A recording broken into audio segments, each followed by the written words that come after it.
Hi friends, welcome to VR cooking channel. ఈరోజు recipe వచ్చి ఎప్పుడైనా మనం రైస్ చేసుకోవాలని బియ్యం నానేస్తుంటాం కదా, అలా మిగిలినప్పుడు ఇలా బ్రేక్ఫాస్ట్ చేసుకొని తినేయచ్చు. చాలా బాగుంటుంది. లేకపోతే నైట్ బియ్యం నానేసుకొని ఉదయాన్నే ఇలా బ్రేక్ఫాస్ట్ కూడా చేసుకోవచ్చు. చాలా బాగుంటుంది. మీరు కూడా ఒకసారి రెసిపీని ట్రై చేసి చూడండి. చాలా అంటే చాలా టేస్టీగా ఉంటుంది. ఈ దోశల్ని కొబ్బరి చట్నీతో లేదా పల్లీల చట్నీతో తినేయచ్చు. చాలా టేస్టీగా ఉంటుంది. మనం నానబెట్టుకున్న బియ్యాన్ని మెత్తగా మిక్సీ పట్టుకోవాలి. ఇలా మిక్సీ పట్టుకున్న తర్వాత ఈ బియ్యం పిండిలోకి ఒక 4-5 ఆలుగడ్డలని మెత్తగా ఆలును కూడా మిక్సీ పట్టుకోవాలి. మెత్తగా పేస్ట్ చేసుకొని ఈ బియ్యం పిండిలోకి వేసుకొని మొత్తం బాగా కలిసే విధంగా కలుపుకోవాలి.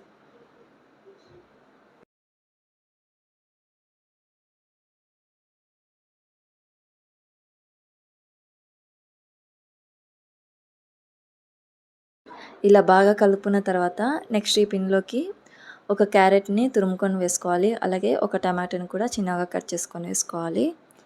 నెక్స్ట్ ఇందులోకి 5-6 పచ్చిమిర్చిని చిన్నగా కట్ చేసుకొని వేసుకోవాలి.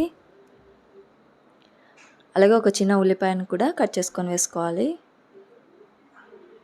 కొంచెం కరివేపాకును కూడా వేసుకోవాలి.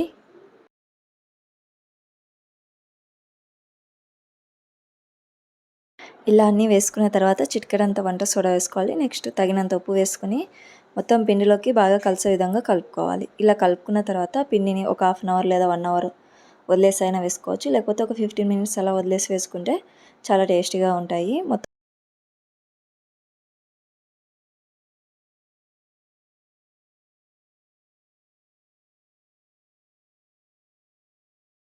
మనం కలిపి పెట్టుకున్న పిండిని ఒక అర్ధగంట అలా వదిలేసి నెక్స్ట్ పెనం పెట్టుకొని హీట్ అయిన తర్వాత కొంచెం ఆయిల్ వేసుకొని ఆయిల్ మొత్తం స్ప్రెడ్ చేసుకోవాలి. మనం ముందుగా కలిపి పెట్టుకున్న దోశ పిండిని ఇందులోకి వేసుకోవాలి. ఇలా ఎంత పడితే అంత వేసుకోవాలి. మీడియం ఫ్లేమ్లో పెట్టుకొని కాల్చుకోవాలి. హై ఫ్లేమ్లో పెట్టుకోకూడదు. అలా హై ఫ్లేమ్లో పెట్టుకుంటే దోశ అనేది మాడిపోతుంది, లోపల అనేది పచ్చి పచ్చిగా ఉంటుంది. కాబట్టి మీడియం ఫ్లేమ్లో పెట్టుకొని 2 వైపులా తిప్పుకుంటూ బాగా కాల్చుకోవాలి. అప్పుడు అవుతేనే ఈ దోశ టేస్ట్ వస్తుంది. ఈ పిండి ఎంత నానితే అంత బాగా దోశలు వస్తాయి. చాలా టేస్టీగా ఉంటాయండి. పిల్లలు పెద్దలు చాలా ఇష్టంగా తింటారు. చాలా సింపుల్ రెసిపీ. మీరు కూడా ఒకసారి ఈ రెసిపీని ట్రై చేయండి. చాలా బాగుంటుంది.